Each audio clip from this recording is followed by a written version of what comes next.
आवश्यकता के अनुसार उसे प्राप्त करना चाहिए।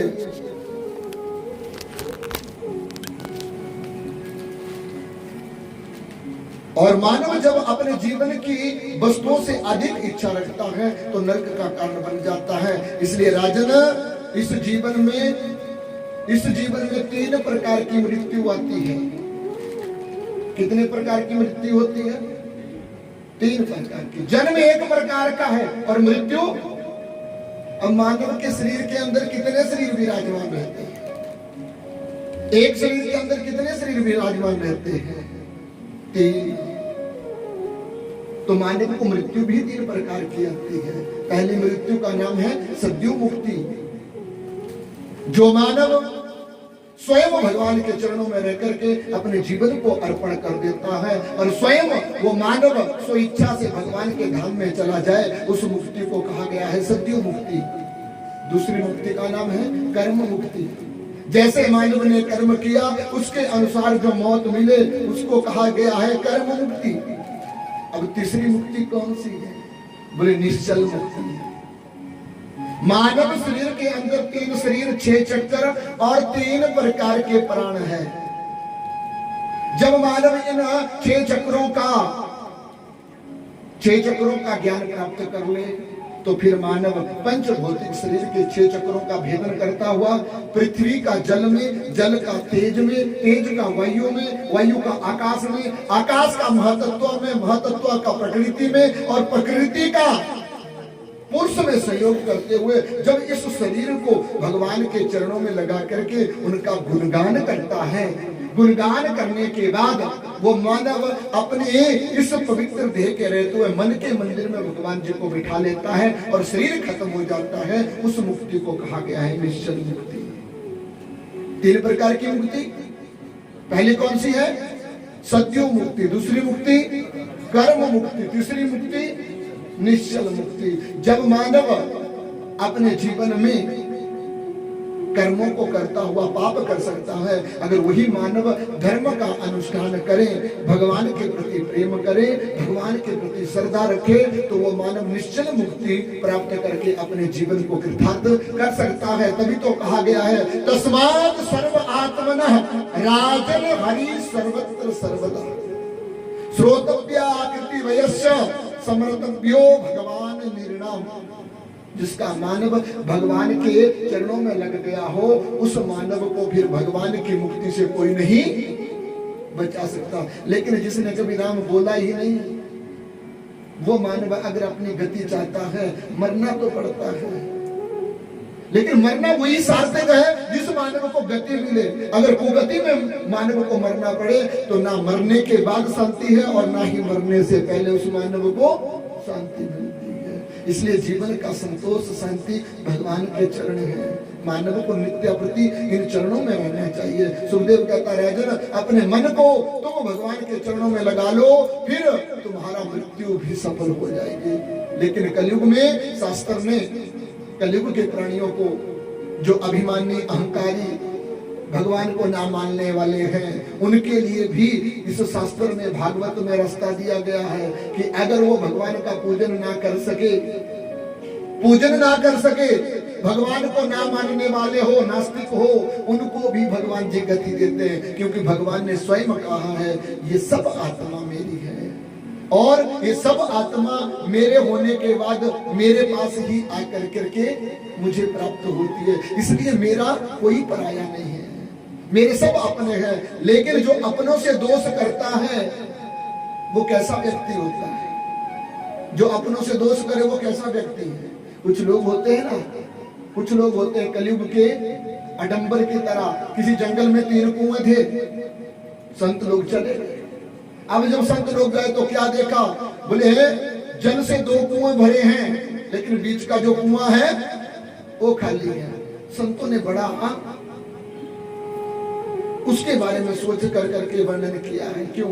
बोले महाराज ये 3 कुएं कलयुग के लोगों की व्यवस्था बता रहे हैं कि कलयुग में प्राणी ऐसा ही होगा, 7 के कुआं सूखा रहेगा और तीसरा कुआं जाकर के जल से। कलयुग के लोग ऐसे होते हैं, जो अपना होता है ना उसे छोड़ देते हैं और तीसरे से मित्रता कर करके अपने जीवन को पालना चाहते, सुरक्षित समझते हैं। इसलिए भागवत कहता है सर्व आत्मना यानी कि सब आत्मा में मेरा ही वास है। और मेरा वास होते हुए भी जब मानव के अंदर प्रेम की भावना, अपनापन खत्म हो जाता है, संसार को वे दूसरों की नजरों से देखना शुरू कर देता है, पाप करता है, जिसके कारण से नरक में। इसलिए राजन, तुम सबको अपना समझ कर करके अपना मित्र सखा समझो और फिर इस जीवन को जियो। तो फिर नास्तिक प्राणी भी आस्था को प्राप्त कर करके वैकुंठ की प्राप्ति कर सकता है। तो सुखदेव कहते हैं राजन, इस प्रकार के अनेकों प्रश्न का उत्तर भागवत की कथा देती है। राजन, तुम अपने जीवन में आकर करके भी अगर हरि नाम का जाप नहीं करते ना, तो राजगद्दी पर बैठ कर करके भी तुम्हारे जीवन का कोई लाभ, क्योंकि तुलसीदास बाबा ने बड़े सुंदर भाव से कह दिया है। क्या कहा तुलसीदास बाबा ने? मानव के जीवन का कल्याण है क्या? जिन हरि कथा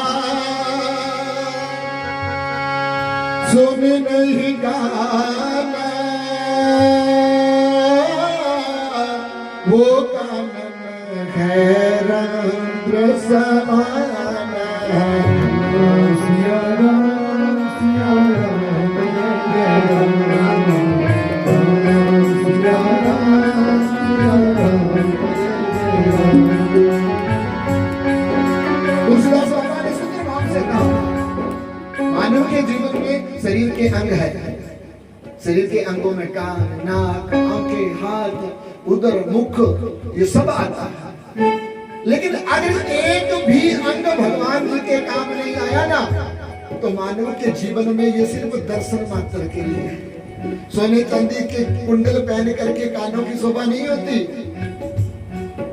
अच्छा सुंदर भोजन खाकर करके मुख की, पेट की शोभा नहीं होती, अच्छे तिलक लगाने से मस्तक की शोभा नहीं होती, और सोने चांदी के आभूषण पहन करके दूसरों को दिखाने से हाथों की शोभा नहीं होती। शोभाल्य तो वही हाथ, कान, नाक, मुंह है जो भगवान के चरणों में सेवा करते हैं। मानव अपने को सजाता है, अपने को सजा कर करके दुनिया के पाप कर्मों को करता हुआ दूसरों के बीच में अपने को बड़ा समझता है। लेकिन वो मानव नहीं जान पाता कि वो मानव बड़ा होकर के भी अंत में नरक का कीड़ा बनने वाला है।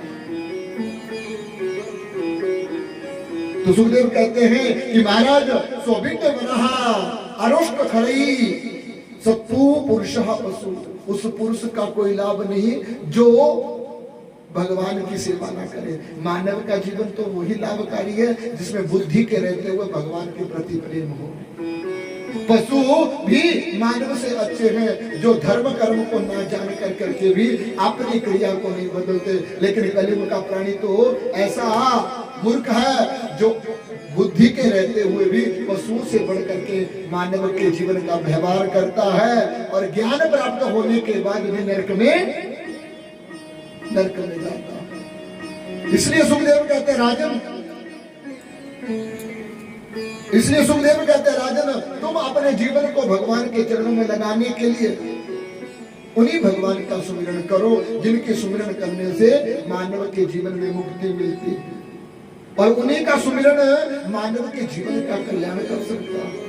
बाकी अब जीवन में माता पिता भाई बंधु ऊपर नीचे आगे पीछे जितने भी है ना, माया के आवरण के रिश्ते हैं। क्या कोई माता पिता किसी बच्चे के साथ गए? क्या कोई बच्चा माता पिता के साथ गया? कोई नहीं जाता। आज तो ऐसा समय आ गया है कि जिन माता पिता ने अपने बच्चों को पैदा किया है ना, अंतिम समय में बच्चों का पैदा करने का एक ही तात्पर्य इस पृथ्वी पे था, अंतिम समय में माता पिता की मुक्ति करना। लेकिन अब वो समय ऐसा आ गया है, अब मुक्ति भी नहीं होती, बेटे बलायित होते हैं। माता पिता घर में मर गए हैं, गांव वालों ने जला करके राख भी बहा दी है, लेकिन बेटे घर पहुंचने वाले, फिर ऐसी संतान ऐसे जीवन से क्या लाना? मानव के जीवन में लाभ तो उस वस्तु का है जो अंतिम समय में काम आए। मैत्री कहा गया है दुख में देखी जाती है, पुत्र का सुख कहा गया है दुख में देखा जाता है, पत्नी का सुख साथ देखा गया है वो दुख के समय में काम आता है। अगर ये दुख के समय में काम ही ना आए तो इनको साथ रखने से कोई लाभ भी, तो फिर मानव क्यों ना अपने जीवन के कर्मों को बदल कर करके जो दुख में काम आने वाला है, जो दुख में काम आने वाला है, उस भगवान के प्रति प्रेम करना क्यों नहीं प्रारंभ करता। मानव को शिक्षा तो बहुत मिलती है, लेकिन फिर भी मानव जब तक भगवान जी के पास बैठा है ना तब तक ज्ञानी है। मैं नित्य प्रति कहता हूँ, और मेरे कहने से भक्तों को बुरा भी लगता है, महाराज आप ऐसा कहते हो, लेकिन मैं कहता हूं कि भगवान के पास आकर करके भी जो मानव भगवान को नहीं समझ पाया उसका जीवन व्यर्थ है। उस मानव को पशु से बढ़कर के संज्ञा दी गई है भागवत में। अगर अपने जीवन का कल्याण चाहते हो, दिख रहा है कि ये जहर है, दिख रहा है कि ये जहर है, फिर भी कलयुग का मानव आंखें बंद कर करके खा लेता है। और अमृत की अगर बारी आएगी तो उस अमृत को 20 बार परखा जाएगा, उसके बाद भी अगर मन करेगा तो ग्रहण करेंगे, नहीं तो फेंक देते हैं। ये कलयुग का दोष है। और कलयुग उन्हीं के मन को भ्रमित करता है जिनका मन अपने बस में, जिनका मन अपने बस में रहता है उनको कलयुग प्रभावित नहीं कर सकता। आज भी कलयुग के अंदर महान संतों का वेश है जिसके कारण ये पृथ्वी टिकी हुई है। अगर पापी हैं तो यहाँ पर पुण्य करने वाले भी लोग बैठे हैं जिनके कारण आज भी भागवत का गुणगान होता है और उन्हीं सफलता से मानव के जीवन का कल्याण होता रहा है। तो सुखदेव कहते हैं राजन, जो जीवन है वो सत्व रज और तम 3 गुणों से चला है। इसलिए महाराज तुम सत्व रज और तम 3 गुणों का ज्ञान प्राप्त कर लो, मानव की मुक्ति हो जाएगी। तो राजा परीक्षित ने प्रश्न किया, बोले प्रभु मैं आपसे जानना चाहता हूँ, भगवान के द्वारा ये सब बनाया गया है, भगवान यही सब करते हैं, तो बताओ भगवान कैसे इन सब क्रियाओं को करते हैं? भगवान एक है और भक्त अनेक, फिर उन अनेक भक्तों का दुख भगवान कैसे दूर करते हैं? बड़ी सुंदर गाथा राजा परीक्षित ने अपने मन की वृत्ति से पूछी। घर का मुखिया एक और परिवार अनेक होता है, लेकिन एक मुखिया जो पूरे परिवार को समझाता है, अगर उसकी समझ के अनुसार चला जाए तो परिवार में दुख नहीं आता। जब उस परिवार के दरवाजे मुखिया अनेक हो जाते हैं ना, फिर उस परिवार में दुख का आवरण आना शुरू हो जाता है। तो वैसे ही सुखदेव ने कहा राजन, जैसे सत्यचित और अनंत 3 एक ही है, जैसे ब्रह्मा विष्णु और महेश एक ही है, लेकिन फिर भी मानव इनको 3 रूपों में देखता है। इसी प्रकार मानव का जीवन है और इस परिवार का एकत्व ही इस सृष्टि का संचालन करता है। इसलिए मैं तुम्हें जो प्रश्न नारद ने ब्रह्मा से किया था वही प्रश्न मैं तुमसे तुम्हारे सामने उस प्रश्न का उत्तर देता हूँ।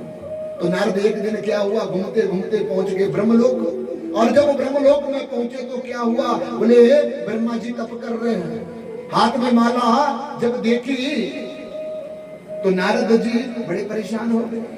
बोले हमने सुना आप जगत के पिता, लेकिन आज जगत का पिता भी किसी का ध्यान कर रहा है, ये बड़ी सोचने की बात है।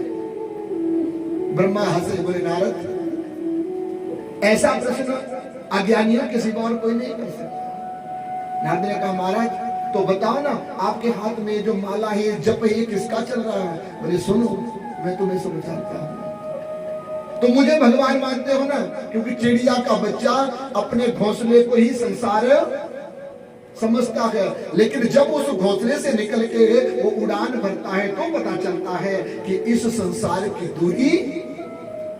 नारद तुम अभी घोंसले में हो और घोंसले में रहकर के तुमने मेरे सिवा किसी को नहीं देखा, इसलिए तुमने ये प्रश्न किया, लेकिन अब तुम उस नींद को त्यागो और जागो। मैं जिस प्रभु का ध्यान कर रहा हूँ ना, वही प्रभु इस सृष्टि का संचालन करते हैं। मैं तो निमित्त मात्र हूँ, सृष्टि का बनाने वाला हूँ। वो कौन है? तब ब्रह्मा ने नारद को ज्ञान दिया कि वो भगवान जिससे सारी सृष्टि उत्पन्न होती है। तस्मै नमो भगवते वासुदेवाय धीमहि यन्माया दुर्जया मां ब्रुवन्ति जगत गुरु। वही भगवान जिसने जब कुछ नहीं था तब भी थे, जब सब कुछ है तब भी होते हैं, और जब सब कुछ खत्म की कगार पे होता है तब भी रहते हैं। ऐसे भगवान के चरणों में प्रणाम करता हूँ। नारद सुनो, जब इस सृष्टि पे जल था ना तो भगवान जी उस जल के ऊपर वास करते थे। जब ये जल बहुत वर्षों तक इस पृथ्वी पर रहा तो भगवान जी ने इस पृथ्वी का संचालन करने के लिए सत्व रज और तम 3 गुणों को उत्पन्न किया। फिर उससे क्या हुआ?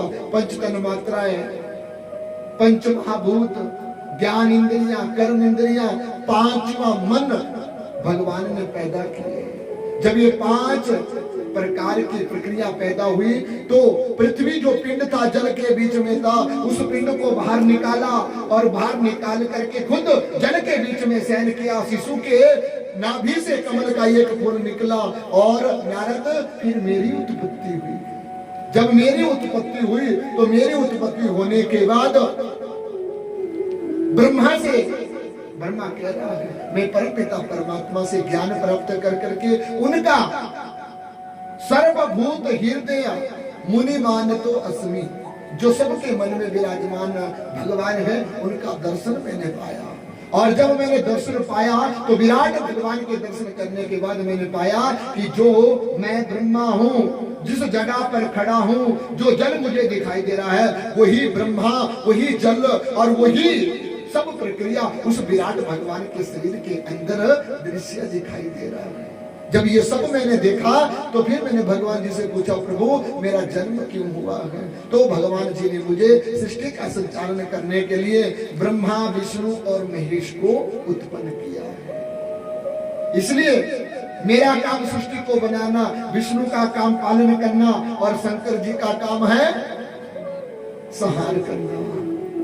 इसलिए ये 3 प्रक्रिया सत्व रज और तम से युक्त है। इन 3 प्रक्रियाओं को जान करके मानव अपने जीवन का कल्याण प्राप्त करता है। नारद तुम उन्हीं विराट भगवान के स्वरूप का दर्शन करते हुए ध्यान से सुनो, उन भगवान के सिवा इस मृत्यु लोक में कुछ भी नहीं है। मिट्टी, जल, तेज, वायु, आकाश, पेड़ पौधे, जीव जंतु, हवन, यज्ञ,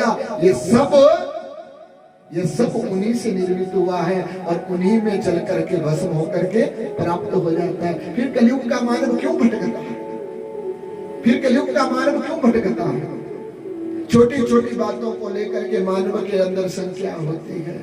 जब भगवान स्वयं भागवत में कह रहा है कि मेरे द्वारा ही ये सब निर्मित हुआ है, मैंने ही से बनाया है और तुम लोगों से मैं छीन कर करके जब इसे ले लूंगा तो भी ये मेरा ही है। फिर मानव अपना किसे मान कर करके पूछता है, किसे मान करके कार्य करता है? अधर्म, अज्ञान को, जिसके कारण मानव भटक कर करके अपने जीवन के पुण्य क्षणों को खत्म कर देता है। इसलिए नारद तुम्हारे अंदर भी अज्ञान के कारण तुम मुझे ही परम पिता परमात्मा मानते थे, लेकिन मेरे से बढ़ करके नारायण भगवान है और उन नारायण की कृपा से ही ये संसार चला है। शेषनाग भी जिस नारायण का अपने 108 मुखों से वर्णन नहीं कर सकता, उसका वर्णन मैं अपने मुख से नारद तुम्हें कैसे करवाऊं? क्योंकि भगवान की लीला इतनी अनंत है, उनको सुनना, उनको जानना बहुत कठिन है। अगर उनको जानना चाहते हो, उनका स्मरण करना चाहते हो, उस भगवान को तुम प्राप्त करना चाहते हो तो पहले भगवान को अपना बनाओ और फिर तुम भगवान की लीला को जान सकते हो। अब लोग कहते हैं भक्ति करो। भक्ति शब्द का अर्थ क्या है? भक्ति शब्द का अर्थ है भाव से युक्त होकर के भगवान को अपना बनाना। ये नहीं है बड़ी तिलक, बड़ी माला, बड़ी लटाई रख ली और दूसरों को आडंबरित करते रहे। हमारे संत कहते थे कि जब गुरु पाठशालाएं नहीं होती थी, गुरुकुल नहीं होते थे, तो